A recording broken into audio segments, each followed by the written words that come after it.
Voilà. Oh là.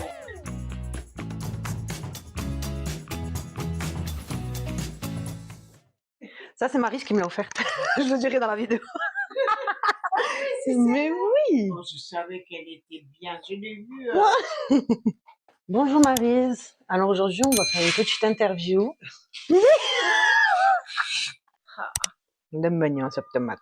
Bonjour. 1, 2, test micro. On va commencer par Maryse, puisque c'est Maryse que je dois remercier. Il m'a présenté, il m'a dit il y a une fille qui est vraiment une spécialiste de TikTok. Je ne sais pas comment tu m'as dit. Comment Oui, tu l'as dit 7 000, 11 000, Voilà. 13 000 followers ou visionneurs.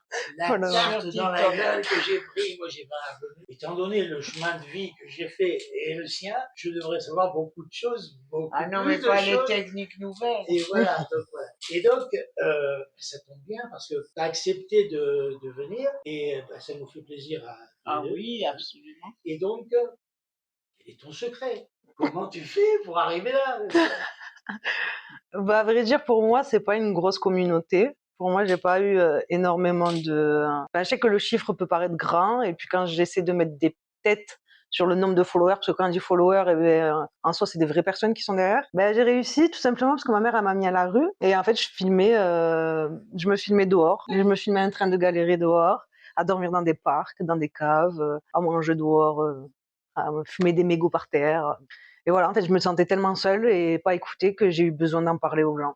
D'accord, c'est un besoin de reconnaissance et c'est en même temps l'envie de faire voir ce que tu sais faire. C'est plus, j'ai pris mon téléphone et je me parle à moi-même parce que ma mère, elle est assez toxique. Et en fait, à chaque fois, j'oublie ce qu'elle me faisait. Et du coup, là, cette fois-ci, j'avais envie de m'en souvenir et j'avais pas envie d'oublier. Donc, j'ai pris le téléphone sur le moment de la souffrance et je me suis filmée en train de pleurer et je me parle à moi-même. J'ai dit, Sakina, voilà, je m'appelle Sakina. Je disais, Sakina, tu te laisseras plus jamais faire. Tu sais très bien comment elle fonctionne. Là, elle te fait du mal. Après, elle te récupère. Et puis après, elle te refait. Enfin, c'était toujours des hauts, des bas. Et moi, je retenais jamais la leçon. Je n'étais pas assez rancunière parce que j'oublie très vite. Et puis, avec cette vidéo, en fait, je voulais pas oublier. Oui, là, c'est-à-dire que c'est ton amour maternel quand même, c'est ta mère, donc tu ne pouvais pas non plus lui en vouloir.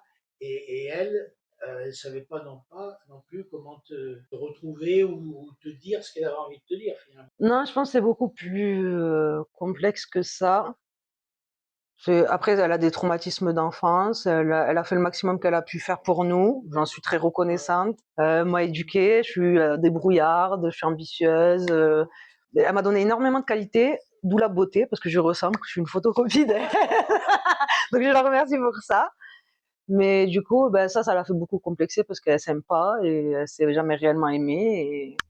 Voilà, mais c'est parce que l'élève peut dépasser le maître à un moment donné. Voilà, c'est ça en fait. Dès qu'elle a vu que. Voilà, donc si tu veux, tu lui renvoies une image. Exactement. Et qu'elle n'a pas réussi à faire. Voilà. Bon, ben, ça se soigne un peu à la longue. Est-ce qu'une vie est suffisante des fois? On va demander son avis à Marie. Suffisante, eh bien, ma mère était toxique aussi. Et C'est dur. quand je suis venue m'occuper, parce que mon père avait fait un AVC, je suis venue m'occuper d'eux, je suis rentrée du Maroc et elle voulait pas, parce que c'était la reine dans sa maison et puis mon père ne pouvait plus la promener, l'amener là où elle voulait. Du coup, c'est moi qui organisais la maison. Elle me disait, méchante, attends. Mais en même temps, elle a été super pour mes enfants quand on venait tous les étés. Voilà, non, mais toxique, oui. Alors, la question, c'était est-ce qu'on en guérit? Oui, oui, oui, grâce à Bouddha. Il exerce la médecine aussi, Bouddha. Non, c'est pas la médecine, c'est la psychologie. Enfin, c'est le tout, quoi. Ouais, ça a été un point d'ancrage pour toi, Bouddha. Oui, d'ancrage et d'élévation en même temps. Ouais. Et puis il m'a beaucoup servi pour me dégager de la souffrance. Quand je souffre, là, c'est comme si j'élargissais ma ceinture et il y a du coup un sas, clac, ça va. C'est lui qui prend les émotions, ça bloque quand même dans le bassin. Oui, mais est-ce que ça donne un gros ventre? Oui, parce que c'est ton deuxième cerveau. Enfin, c'est ton premier cerveau. Non, parce que Bouddha, et moi j'avais et puis j'ai encore Et ton Bouddha à toi, alors, d'après ce que tu m'as dit, tu as un Bouddha en point de vue. Oui, j'avoue. Bon, moi, j'utilise pas le terme Bouddha, j'appelle plus la divinité, le tout.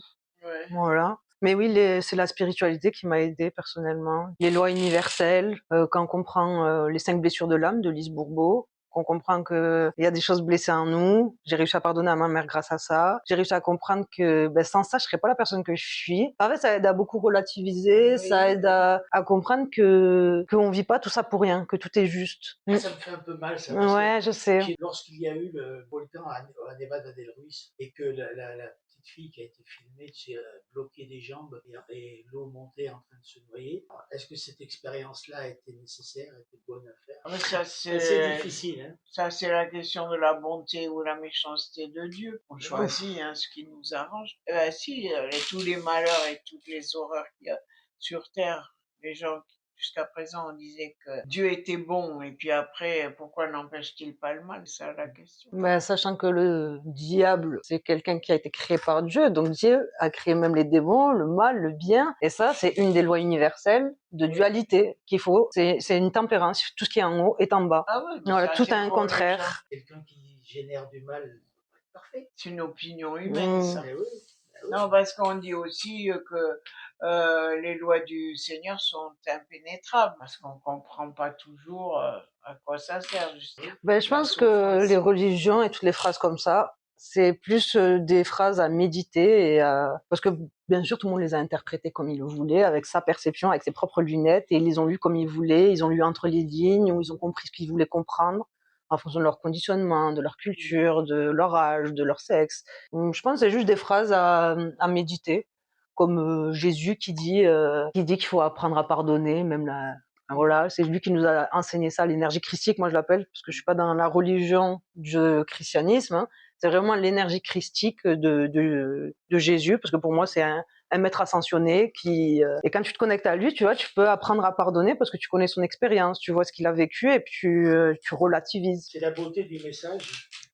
C'est plus ce que tu as envie d'en comprendre. Parce que si vous remarquez, vous allez prendre un livre, par exemple, que j'aurais lu, et aujourd'hui, je l'aurais lu et je l'aurais compris d'une certaine façon. Et dans 10 ans, je le relis, je le recomprendrai d'une autre façon. Et pourtant, c'est les mêmes mots, c'est les mêmes pages. C'est juste ma perception et ma compréhension qui changent. Vous comprenez? Oui. C'est un livre, il faut peut-être le lire plusieurs fois. Une fois, ça suffit pas. Il y a des gens qui vont voir un film 30 fois et qui découvrent toujours quelque chose. Oui. Parce que l'attention, elle est séquentielle et sélective. C'est-à-dire, Mais pourquoi on se fixe sur quelque chose? on se fixe sur quelque chose parce qu'on a l'œil qui est attiré par ce quelque chose. Mais pourquoi il est attiré par ce quelque chose? Il est attiré parce que c'est un réflexe tu te promènes dans une forêt en Bourgogne. Tu regardes où? Ça dépend de la personne. Non, tu regardes où tu mets les pieds déjà, parce que dans une forêt, tu peux glisser, tu peux avoir des flaques, comme ça. Tu te promènes dans une forêt en Afrique, tu regardes où? Tu regardes en l'air, parce que le danger, c'est des serpents qui sont dans les arbres, ils peuvent se laisser tomber sur toi. Alors, pour mon point de vue à moi, je pense que c'est une question de perception. Comme toi, là, par exemple, tu as dit quand tu vas dans une forêt en Bourgogne, tu regardes tes pieds. Ça, c'est parce que toi, tu connais. Moi, quand je vais dans une forêt, je regarde pas mes pieds ni en l'air. Tu regardes. Un arbre, je vais regarder un papillon, une fleur, je vais regarder. Tu marches pas dans une forêt alors. Non, parce que lui, tu marches dans une forêt, tu regardes où tu mets les pieds. Mais si tu te promènes pour regarder, ça, c'est différent. C'est deux façons de marcher, c'est dynamique. Quand tu te fais un déplacement dynamique, tu regardes où tu mets les pieds. C'est dans le. Mais tu fais pas que ça. C'est ça, heureusement. Ah, mais non, c'est au choix. Si tu veux te promener, tu arrêtes. C'est pareil quand tu roules en voiture. Il y a un oiseau qui traverse devant toi. Qu'est-ce que tu fais? Je regardais, je dis, oh, il est trop beau. Inconsciemment, tu ralentis. Tu vois, tu arrêtes ta progression. Tu casses ta dynamique. Pourquoi? Parce qu'on sait qu'on peut se cogner. Mais ça, c'est ta perception. Ma sœur à moi, je te jure qu'elle continue parce qu'un jour, elle a pilé et du coup, elle a fini et elle s'est dit, pour un animal aussi petit, je vais pas piler. Chacun son expérience. Non, c'est un autre contexte. Son contexte à elle, d'avoir pilé, eh bien, elle l'a amené, elle a pilé trop fort un peu, et elle a amené à avoir un accident, donc elle ne veut pas reproduire cet échec-là. Si on revient à nos moutons, il y en avait un paquet de moutons chez toi. Alors, comment tu as charmé tes moutons? Tu ne vas pas les tondre, j'espère. Non. Non. Je les aime d'amour. Comment tu as charmé tes moutons? Alors, tu leur racontes quoi? mon authenticité, juste moi, D'accord, ouais. sans avoir honte d'aucune émotion. Ce que je vis, ce que j'en apprends, C'est ce que tu partages. voilà. Que des gens s'identifient à moi, parce que, en fait, quand on est SDF, on se rend pas compte, mais on est invisible au nom de la société, aux yeux de tout le monde. En fait, on est par terre, comme ça, et on voit les gens faire leur journée, aller au travail, manger. Et puis nous, notre seule chose à quoi on pense, c'est qu'est-ce que je vais manger ce soir, où est-ce que je pourrais me mettre pour être en sécurité. En fait, tu te sens tellement invisibilisé partout Ouais. que j'avais besoin de me montrer, j'avais besoin de montrer ça, j'avais besoin que d'autres personnes qui vivent ce que je vis s'identifient à moi et sachent qu'elles sont pas toutes seules et qu'on peut y arriver, quoi. Avec une pensée positive, Ouais. parce que moi, à travers tout ça, je montre quand même qu'il y a un mindset, il y a quand même quelque chose derrière. C'est un besoin d'insertion dans une société et tu remets une loupe entre toi et la société pour qu'elle te remarque, qu'elle te regarde. Mm.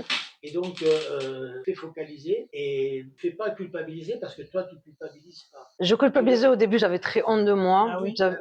J'avais honte de pas avoir d'argent, j'avais honte d'être dehors, j'avais honte Quel âge tu avais alors? 18 ans. Ah, quand même. Ouais. Donc oui, j'ai eu honte de moi et puis je comprenais pas. Je croyais que c'était toujours moi le problème, quoi. Je pensais que je faisais toujours mal, que j'étais pas une bonne personne. Alors donc, tout ça, maintenant, tu as mis le cap. Tu t'es donné un challenge, tu t'es donné un truc à réaliser. Non, pas encore. Pas encore. Là, quand je suis arrivée chez Maryse, parce que Maryse, elle a changé ma vie. Elle m'a aidée à m'organiser, elle m'a posé en fait, et elle m'a mis face à moi-même tout ce que je voulais pas. Tout longtemps, j'ai été SDF. Bon, depuis mes 18 ans, j'en ai 28, ça fait une dizaine d'années. Mais entre-temps, j'ai eu mes appartements. Après, j'ai quitté, je suis revenue, je suis partie aider ma mère parce qu'elle m'a manipulée en me disant qu'elle était malade.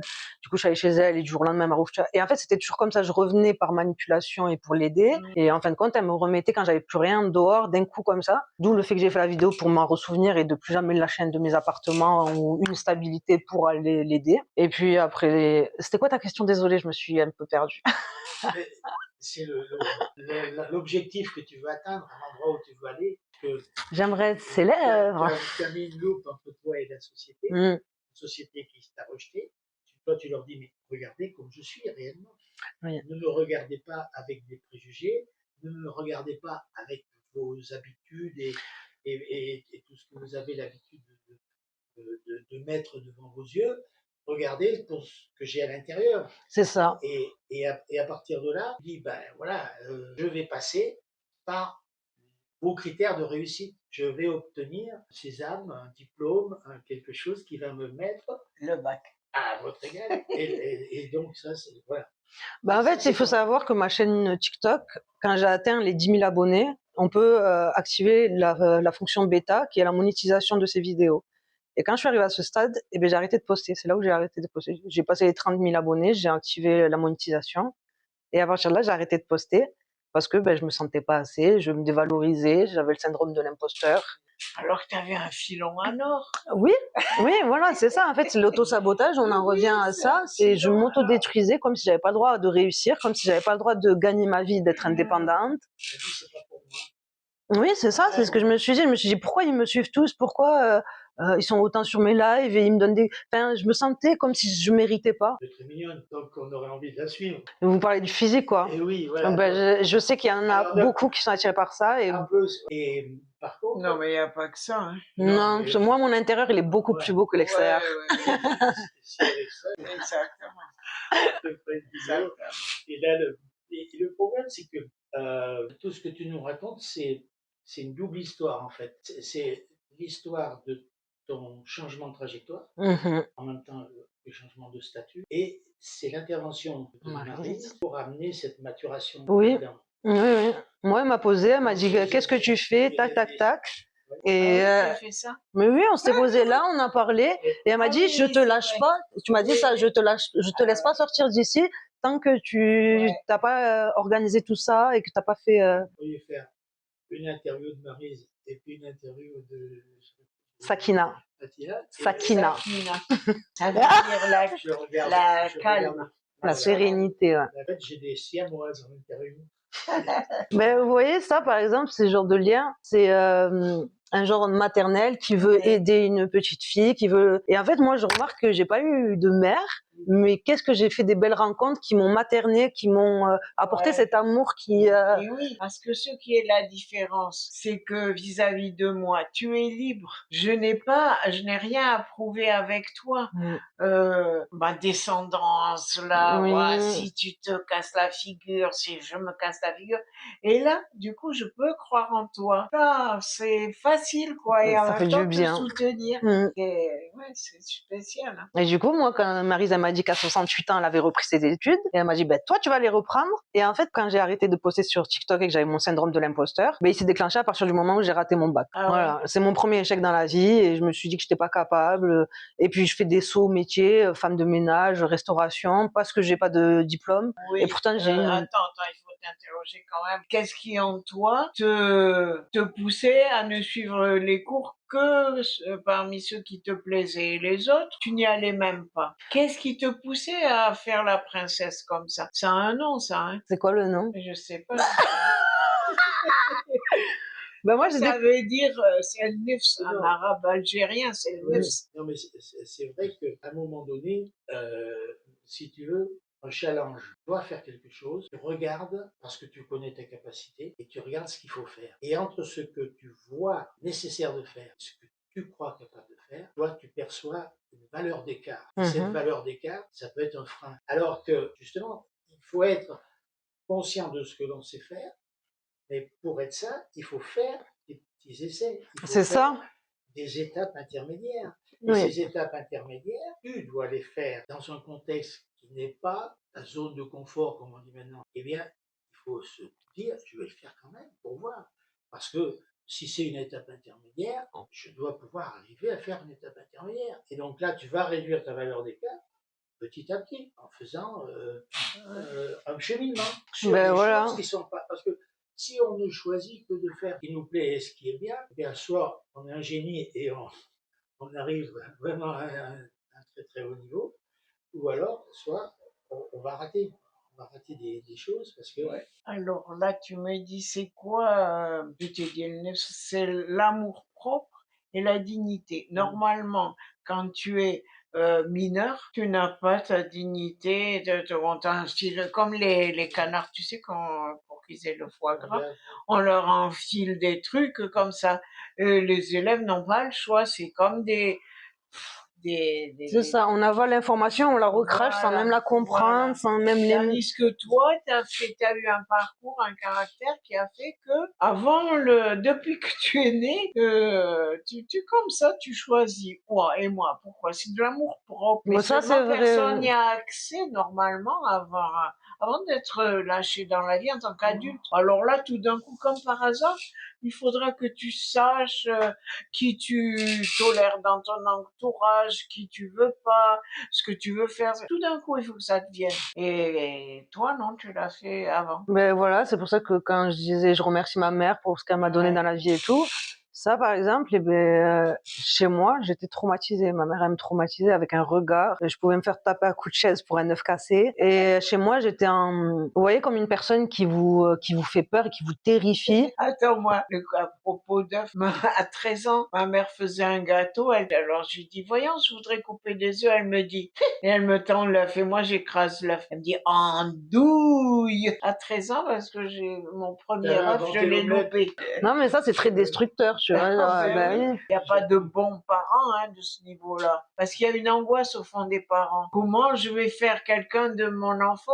Il faut qu'il soit bien. Alors du coup, t'as comme quand tu rétrécis un arbre. Tu vois, tu lui fais des coups de hachette, là, pour enlever les branches. Il n'y a pas de bons parents.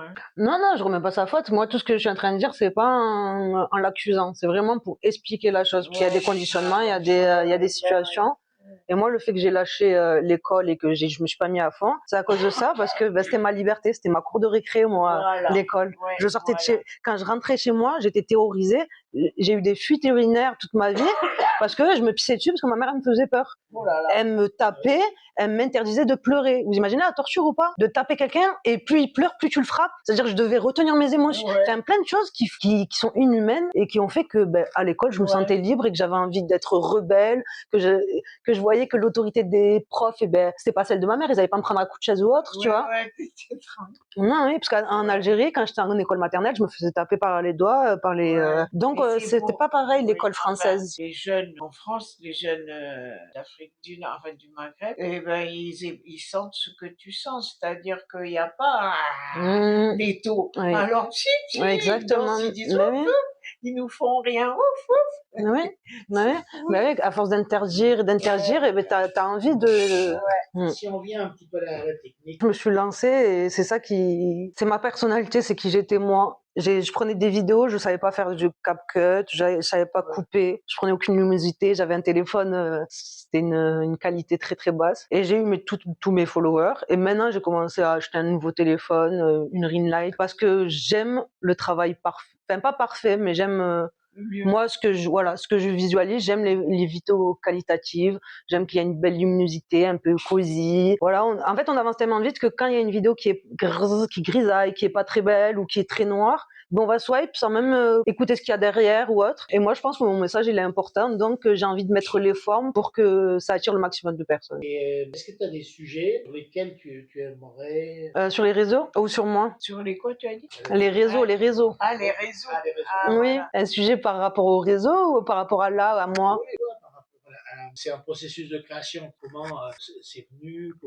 parce que tu as un objectif de qualité. Donc l'objectif de qualité, voilà à peu près les choses, comment il faudrait qu'elles soient éclairées. Et donc, mais ton sujet, c'était toi.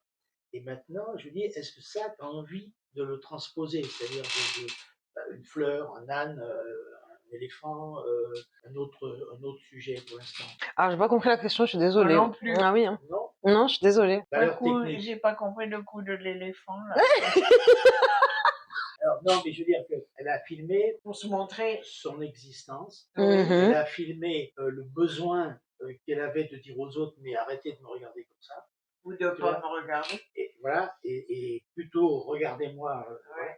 Et ensuite, avec ça, elle a acquis certaines techniques de prise de vue, certaines techniques de cadrage, et tout ça parce que c'est motivé par le souci de perfection. Vous Et êtes ce souci bien de perfection, considéré. est-ce qu'elle a un sujet, les animaux, ou un sujet de société, un autre sujet qu'elle aurait envie d'utiliser les mêmes techniques, ce que tu as appris, de les utiliser sur un autre sujet, l'expérience. Mais au début, là, j'ai commencé en racontant ma vie. Et puis après, j'ai commencé à partir sur le mindset, sur le développement personnel. Voilà. Et après, j'ai fait du coaching aussi, j'ai commencé. C'est là où je me suis rendu compte, quand on disait tout à l'heure, essayer, aimer ou ne pas aimer ce qu'on fait, en essayant, j'ai découvert que j'aimais pas du tout, que j'étais pas quelqu'un qui aimait coacher les gens, qui préférait donner les clés et puis chacun se débrouille. Et voilà, j'avais trop un syndrome du sauveur et je voulais sauver tout le monde. Voilà. Donc ça, grâce à mes réseaux, j'avais fait ça. J'étais partie en coaching. Et maintenant, c'est plus, j'aimerais raconter des choses, raconter ma vie. En fait, j'aimerais créer une série de ma vie et faire des montages ou des mises en situation pour raconter tout ce que j'ai vécu, tout ce que. Est-ce que tu as. Un script? Non. Quand tu étais en Bulgarie, quand tu as fait un. Et comment ça s'appelle mon sang ce que tu fais là à chaque fois, comment ça s'appelle? La vieillesse. Non, c'est juste un mot qui me vient pas. Essaye d'utiliser d'autres termes. Hein? D'autres termes, c'est quoi que tu veux parler? Mais quand tu t'enregistres, tu envoies sur. Partager? J'ai arrêté tout à l'heure, tu as dit j'ai arrêté les. Ah, les posts, voilà. Post, ok. J'ai plus fait de posts. Oui, ok. Et alors, tu as fait des voyages? Oui, j'ai voyagé la première fois en Grèce. J'avais jamais quitté la France ni l'Espagne et en Algérie vu que je suis née. Mais j'avais jamais voyagé et c'était mon rêve depuis très longtemps. Et j'ai commencé par la Grèce. J'y suis allée en woofing. Je sais pas si vous savez ce que c'est. C'est aller chez chez des agriculteurs ou des fermiers et on est nourri et logé en échange de quelques heures de travail par jour. Voilà. J'ai voulu trouver une alternative parce que le travail ça me correspondait pas, du moins pas alimentaire, et être en appartement non plus. Et je me suis dit qu'est-ce que je veux? Je veux voyager, je veux être nourri et logé. Voilà. Ah, Et voilà, j'y suis allée pour 5 mois et je me suis découvert. Et à partir de là, T'as c'est- appris le grec? oui, un petit peu. Moi, j'ai appris malaka. Ça Moi, veut dire j'ai- trou du cul. Ah ouais? Oui, ils m'apprennent des mots pas bien. ok, ben voilà. Donc, C'est mon histoire. impressionnant. Mais là, il y a maintenant, il y a un Parce que- vortex qui se crée au-dessus de mon appart. Parce que quand il y en a un qui vient, il y a un autre qui fait le trio et ça fait un. En général, c'est une sensibilité spéciale. Est-ce que c'est le vortex qui t'appelle? Ouais, c'était une confirmation. Ah ouais, voilà. Un petit clin d'œil. Est-ce qu'on a un mot de la fin? Oui, on a un mot de la fin. Mhm. Merci Garnier.